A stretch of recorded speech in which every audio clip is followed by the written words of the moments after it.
Hi hello எல்லாருக்கும் welcome to தகவல் நண்பன் சேனலை மறக்காம லைக் பண்ணுங்க, சப்ஸ்கிரைப் பண்ணுங்க, வீடியோ மற்றவங்க ஷேர் பண்ணுங்க. இந்த சேனல்ல பேச்சு வாக்குல பேசிக் இங்கிலீஷ் பார்க்குறோம். என்னது பேச்சு வாக்குல பேசிக் இங்கிலீஷ்? ஆமாங்க. இப்போ இங்கிலீஷ்னாலே உடனே கிராமர் இருக்குமே, கிராமர்னாலே போர் அடிக்கும்னு நினைக்காதீங்க. நம்ம வந்து ஒரு பேச்சு வாக்குல நடைமுறை வாக்குல தான் பார்க்க போறோம். கொஞ்சமா நகர்றோம், பொறுமையா நகர்றோம், எல்லாருக்கும் புரியுற மாதிரி சொல்லி கொடுத்து நகர்றேன். ஓகேங்களா? இப்போ வாங்க லெசனுக்கு போவோம். ஏற்கனவே நம்ம இந்த சேனல்ல டூ, டஸ், டிட்டு, வில்லு இதை வச்சு எப்படி கேள்வி கேட்கறதுங்கிற கிளாஸ் ஏற்கனவே எடுத்திருக்கேன். அதோட தொடர்ச்சி தான் இப்போ நம்ம பார்க்குறோம். இன்னும் கொஞ்சம் உங்களுக்கு தேவைன்னா பழைய வீடியோஸை பாருங்க, புரிஞ்சுங்க. இப்போ வந்து இந்த லெசனை பார்ப்போம் வாங்க. இப்போ வந்து உங்களுக்கு தெரியும் அடிப்படை காலங்கள் 3. இப்போ வந்து டென்ஸ் வந்து 3 காலத்தை அடிப்படையாக வச்சு தான் டென்ஸ் வருது. இப்போ வந்து நம்ம ஃபர்ஸ்ட் 3 காலங்களை வந்து நம்ம வந்து அடிப்படையா ஃபர்ஸ்ட் புரிஞ்சுப்போம். அதை வச்சு புரிஞ்சுக்கிட்டு அதுல இருந்து எப்படி வந்து சில கேள்விகள் கேட்கறது, எப்படி சில வார்த்தைகள் இந்த 3 டென்ஸை வச்சு எப்படி சென்டென்ஸ் எழுதுறது, சின்ன சின்ன வாக்கியங்கள் எழுதுறது தெரிஞ்சுக்கிட்டு அதுக்கு பிறகு இந்த டென்ஸோட கிளை டென்ஸுகள் பிரான்ச் டென்சஸ் பார்ப்போம். ஓகேங்களா? அடிப்படை காலங்கள் 3 உங்களுக்கு தெரியும். சாதாரண நிகழ்காலம், சாதாரண எதிர்காலம், சாதாரண இறந்த காலம் எல்லாம் ஒண்ணுதான். சாதாரணன்னா சொல்லுவாங்க, நிகழ்காலம், எதிர்காலம், இறந்த காலம் இதுதான் சிம்பிள் பிரசன்ட்ங்கிறாங்க. சிம்பிள் பிரசன்ட்னா சாதாரண நிகழ்காலம், சிம்பிள் பாஸ்ட்னா சாதாரண இறந்த காலம், சிம்பிள் ஃபியூச்சர்னா சாதாரண எதிர்காலம். நீங்க சாதாரணங்களும் தேவை கிடையாது, தேவைன்னா சொல்லுவாங்க. மற்றபடி நிகழ்காலம், இறந்த காலம், எதிர்காலம் இது 3 தான் பேஸ். ஓகேங்களா? இப்போ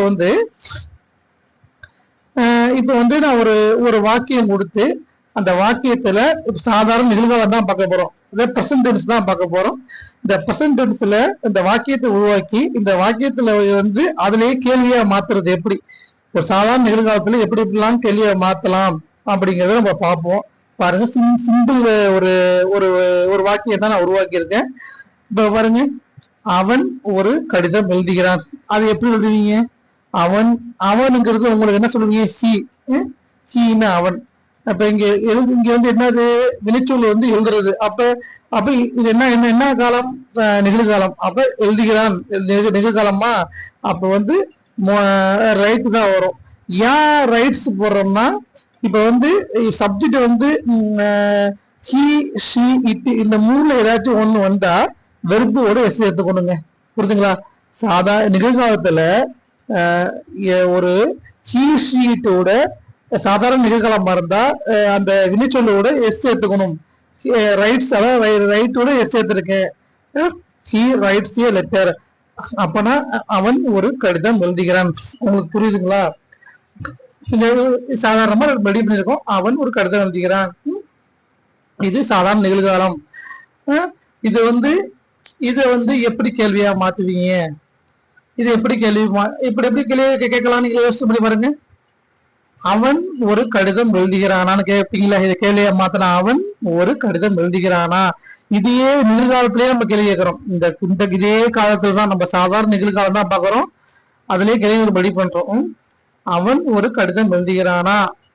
அதை எப்படி கேட்கலாம்னா, does he write a letter. புரியுதுங்களா?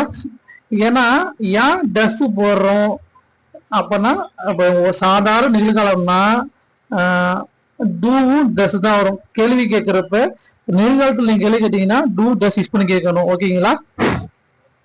அதனால இப்ப டூ யூஸ் பண்ணுமா டஸ் யூஸ் பண்ணுமானா, இப்ப சப்ஜெக்ட் வந்து ஹி, ஷீட்டா இருந்தா சாதாரண நிகழ்காலத்துக்கு டஸ் யூஸ் பண்ணி கேட்கணும். ஓகேங்களா?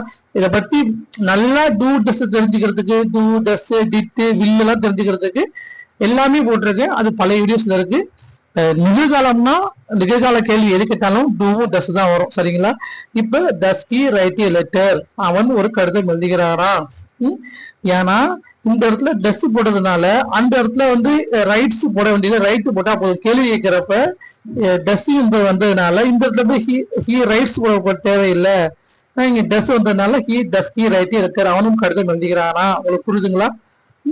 டஸ் ஹி ரைட் எ லெட்டர் இப்படிதான்.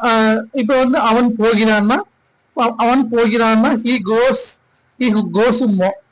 டஸ் ஹி கோன்னு கேட்கணும். அவன் போகிறானா, டஸ் ஹி கோ. அவன் போகிறான்னா ஹி கோஸ், அவன் போகிறானா அப்படின்னா போகிறானான்னு கேக்குறீங்கன்னா டஸ் ஹி கோன்னு கேட்கணும். புரியுதுங்களா? உங்களுக்கு வித்தியாசம் புரியுதுங்களா? இப்படிதான். அடுத்து பாருங்க, இது அடுத்து எப்படி கேட்கலாம். அவன் கடிதம் எழுதுகிறான் கேட்டோம். அவன் என்ன கடிதம் எழுதுகிறான் அது எப்படி கேட்கலாம்.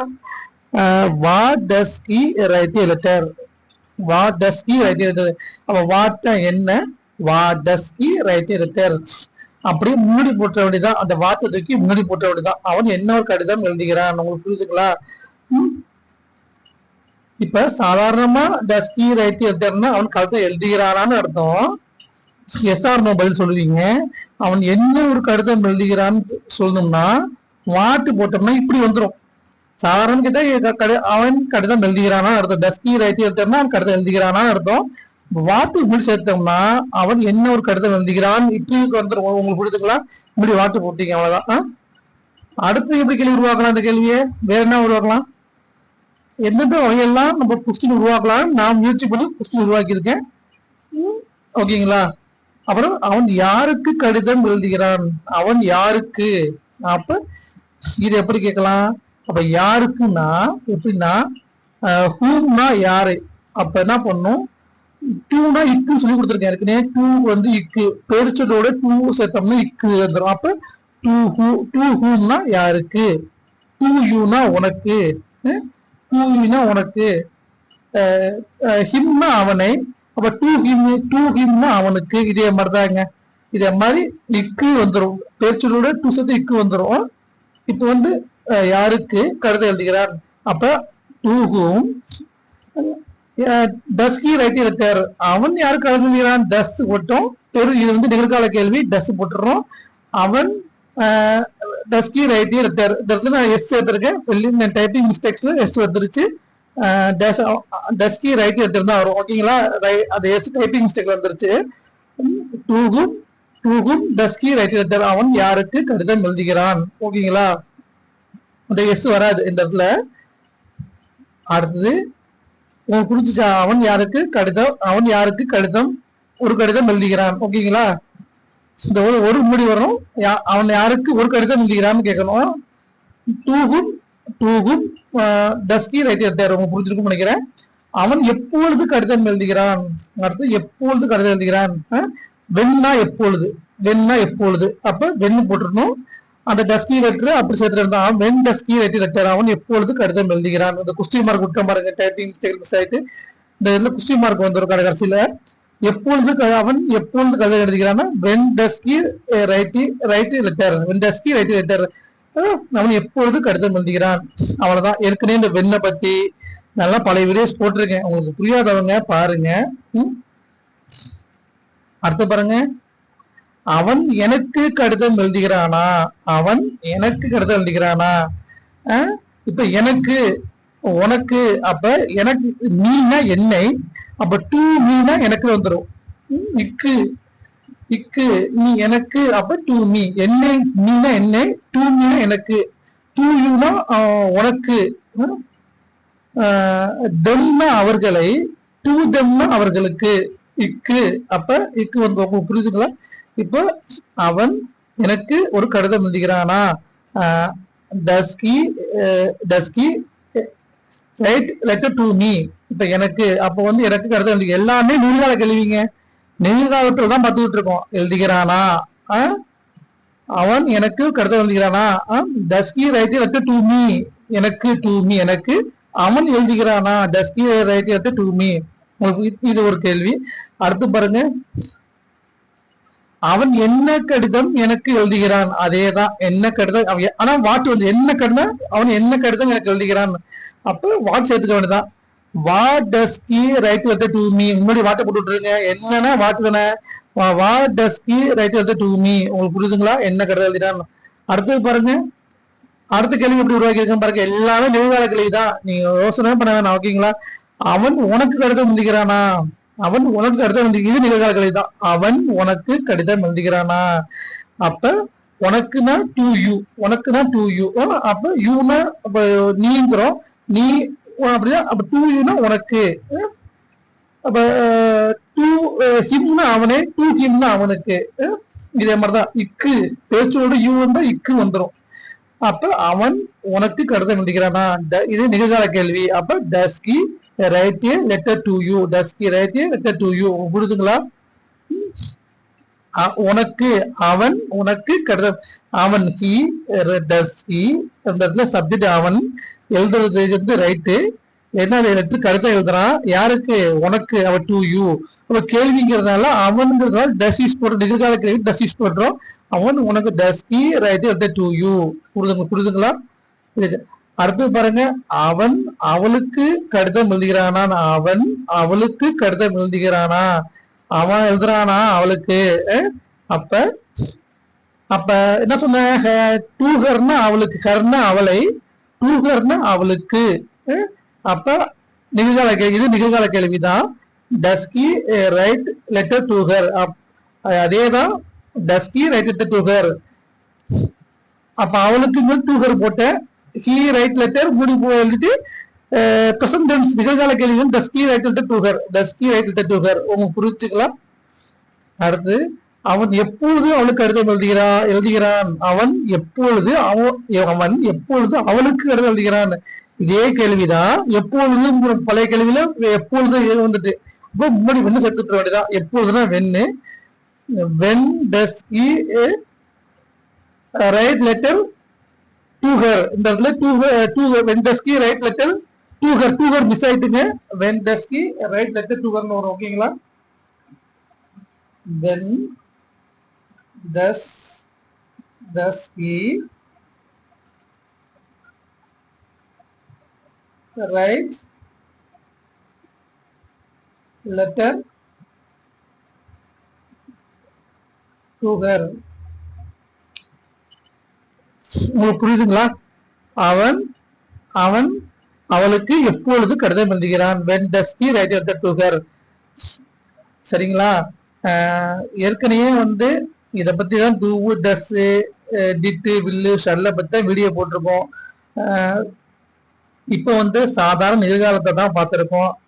சரிங்களா. இதை மாதிரி நீங்களும் முயற்சி பண்ணி பாருங்க. டவுட்னா கமெண்ட் பண்ணுங்க. சரிங்களா. புரியாதவங்க ஏற்கனவே இந்த டூ, டஸ் பத்தி நிறைய ஏற்கனவே நல்லா திருப்பி திருப்பி இதை போட்டுட்டு இருக்கேன். பொறுமையா போனதுனால்தான் இந்த மாதிரி திருப்பி திருப்பி அந்த தொடர்ச்சியா போட்டுக்கிட்டு இருக்கேன். இதை சம்பந்தமாவே டூ, டஸ் போட்டு ஏன் போடுறோம்னா எல்லாருக்கும் புரியுங்கிறதுனால. நம்ம வந்து எவ்வளவு பாக்குறோங்கிறது முக்கியம் இல்லை, எப்படி பாக்குறோம், புரிஞ்சு பாக்குறோமாங்கிறது தான் முக்கியம். அதனாலதான் இந்த டூ, டஸ் பயன்படுத்தி அதை வந்து நிகழ்காலத்துல எப்படி யூஸ் பண்றாங்க அப்படிங்கிற மாதிரி பார்த்துக்கிட்டு இருக்கு. நிகழ்காலத்துல எப்படி யூஸ் ஆகுது, நிகழ்காலத்துல அடுத்து இறந்த காலம் பார்க்க போறோம், எதிர்காலம் பார்க்க போறோம். இந்த 3 காலத்தையும் ஃபர்ஸ்ட் நல்லா தெரிஞ்சுக்கிட்டு தெளிவாயிட்டோம்னா அதோட தொடர்ச்சி, அதோட டென்ஸுகள் தொடர்ச்சி இருக்கு. அந்த தொடர்ச்சியை நம்ம பிறகு பார்க்கலாம். பேச்சு வாக்குல பாக்குறோம், பொறுமையா பாக்குறோம், கொஞ்சமா நகர்றோம், புரிஞ்சுக்கிட்டு நகர்றோம். ஓகேங்களா. இத வந்து இப்ப வந்து எந்த விஷயத்துக்குமே ஊக்கங்கிறது பெரிய மருந்து. நீங்க வந்து என்னை ஊக்கப்படுத்துங்க. இந்த லைக் பண்றது, சப்ஸ்கிரைப் பண்ணது, வீடியோ ஷேர் பண்றது, இதே மாதிரி பண்ணி என்னை ஊக்கப்படுத்துங்க. நான் இன்னும் கொஞ்சம் நல்லா எப்படிலாம் போடலாம்னு யோசனை பண்ணி எல்லாமே போடுவேன். உங்களுக்கு நான் எப்படி ஊக்கப்படுத்துறேன்னா, இன்னும் எப்படிலாம் உங்களை நல்லா புரிய வைக்கலாம், இன்னும் என்னென்ன செய்யலாம், எந்த வகையில புரிய வைக்கலாம், எனக்கு தெரிஞ்ச அடிப்படை கிராமரை உங்களுக்கு எப்படி நல்லா புரிய வைக்கலாங்கிறத நான் நல்லா டீச் பண்ண முயற்சிப்பேன். சரிங்க. அடுத்த வீடியோ சந்திப்போம். மறக்காம லைக் பண்ணுங்க, சப்ஸ்கிரைப் பண்ணுங்க, வீடியோ ஷேர் பண்ணுங்க. இவ்வளவு நேரம் பார்த்தவங்களுக்கு ரொம்ப ரொம்ப நன்றி. எனக்கு சப்ஸ்கிரைப் பண்ற உள்ளங்களுக்கு மிக்க நன்றி. அடுத்த வீடியோ சந்திப்போம்.